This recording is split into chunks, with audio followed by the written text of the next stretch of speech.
Hi hello నమస్తే. నేను journalist Sai.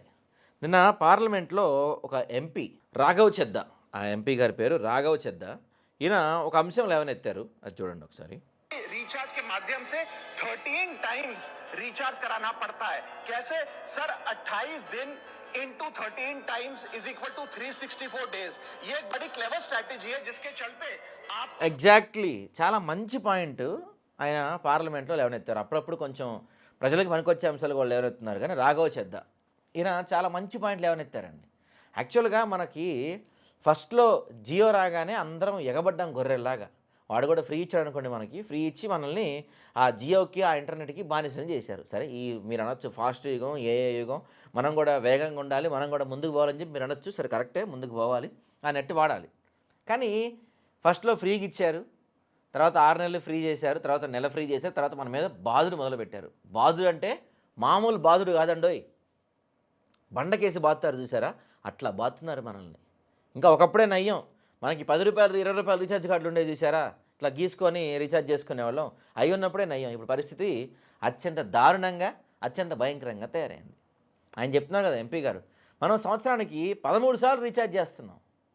12 నెలలు ఉంటే 13 సార్లు ఎందుకు రీఛార్జ్ చేస్తున్నాం మనం? ఎందుకంటే ఎక్కడా కూడా మీరు చెప్పండి, ఏ కంపెనీలో అయినా ఏడన్నా ఉద్యోగం జీతం ఇచ్చే దగ్గరైనా ఎక్కడైనా సరే 30 రోజులు లెక్కేస్తారు. అవునా కాదా? మరి 28 రోజులు లెక్క ఎక్కడి నుంచి వచ్చింది మనకి అసలు? 28 రోజులు లెక్క ఎక్కడి నుంచి వచ్చింది? సంవత్సరానికి మనం 13 సార్లు ఎందుకు రీఛార్జ్ చేసుకోవాలి? 13 సార్లు రీఛార్జ్ చేసుకునే పరిస్థితి ఎందుకు వస్తుంది మనకి?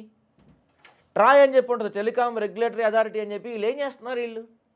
గతంలో మనం రూ. 10 రీఛార్జ్ చేసుకుంటే ఆ రూ. 10 అయ్యే వరకు అయిపోయిన తర్వాత కూడా మనకి ఇన్కమింగ్ కాల్స్ వచ్చేవండి. ఇప్పుడు ఊళ్ళల్లో ఉదాహరణకి మా ఇంట్లోనే చెప్తాను. మా మమ్మీ ఉన్నారు, పెద్ద ఆవిడ. మహా అయితే ఇన్కమింగ్ కాల్సే, అవుట్ గోయింగ్ తక్కువ. మాకు ఎక్కడో వేరే చోట ఉంటుంది. మహా అయితే నాకు కాల్ చేస్తుంది, లేకపోతే మా నాన్నకి కాల్ చేస్తుంది మా మమ్మీ. అంటే నెలలో మా మమ్మీ చేసే కాల్స్ ఎన్ని ఉంటాయి? మహా అయితే 10 లోపు కాల్సే అండి. 10 లోపు కాల్సే. 10 లోపు కాల్స్‌కి రూ. 219 పెట్టి రీఛార్జ్ చేయించాలి కంపల్సరీ. నువ్వు వాడకపో రూ. 219 పెట్టి రీఛార్జ్ చేయించాలి. మళ్ళీ నెల అయిన వెంటనే రీఛార్జ్ అయిపోయిన వెంటనే incoming cut, out going cut. ఇది ఈ ప్రజలందరూ ఎందుకు మాట్లాడతలేదు? ప్రజలందరూ ఈ నెట్ వాడి, లేకపోతే ఈ యుగంలో మన బ్రెయిన్స్ అన్ని తీసుకెళ్ళి ఏమన్నా బాత్రూంలో పెట్టొస్తున్నామా? ఎందుకంటే ఎక్కువసేపు జనం బాత్రూంలోనే ఉంటున్నారు ఈ మధ్య ఫోన్లు పట్టుకొని. బాత్రూమ్‌కి పోతే అరగంట సేపు బయటాడనుకున్నది వేరే విషయం. బాత్రూంలో బ్రెయిన్‌లు పెట్టేసి వస్తున్నామా?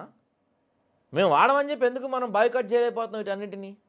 సంవత్సరానికి 13 సార్లు ఎందుకు రీఛార్జ్ చేయాలిరా భయ్యా? మనం ఎందుకు అడగలేకపోతున్నాం మనం?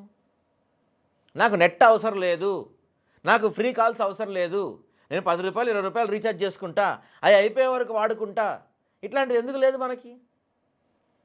గతంలో పాత రోజుల్లో రూ. 99 పెట్టి అంత పెట్టి చేస్తే సంవత్సరం వ్యాలిడిటీ వచ్చేది. ఈ సంవత్సరం పాటు మనం రీఛార్జ్ చేసుకోకపోయినా మనకి ఇన్కమింగ్ కాల్స్ వచ్చేవి, ఓటీపీలు వచ్చేవి కదా. పాత రోజుల్లో మీకు గుర్తుండే ఉంటుంది, 1 ఇయర్ వ్యాలిడిటీ ఉండిద్దండి. ఎంతో పెట్టి రీఛార్జ్ చేసుకోవాలి. ఆ 1 ఇయర్ రూ. 10, రూ. 20 రీఛార్జ్ చేసుకుంటే ఆ బ్యాలెన్స్ ఉంటే అవుట్ గోయింగ్ కాల్స్ పోతాయి, లేకపోతే ఇన్కమింగ్ కాల్స్ వస్తాయి. సంవత్సరం మొత్తం ఇన్కమింగ్ కాల్స్ వస్తాయి, ఓటీపీలు వస్తాయి. ఆ వ్యవస్థ ఎటుపోయింది? మనం ఎందుకు అడగట్లేదు? ఇష్టానుసారంగా రేట్లు పెంచుకుంటూ వెళ్ళిపోతున్నారు మన మీద, తెలియట్లా మనకి. అంతకుముందేమో రోజుకి ఒక 1 జీబీ, రోజుకి 2 జీబీ అనేవాళ్ళు, తర్వాత 1.5 జీబీ, ఇప్పుడు 1 జీబీ అంటున్నారు. రేట్లు మాత్రం పెంచుకుంటూ పోతున్నారు. ఇంకా ఇప్పుడు 1 జీబీకి ఇంత అని చెప్పి దానిపైన కొత్తగా ట్యాక్స్ కూడా అయిపోతున్నారంట.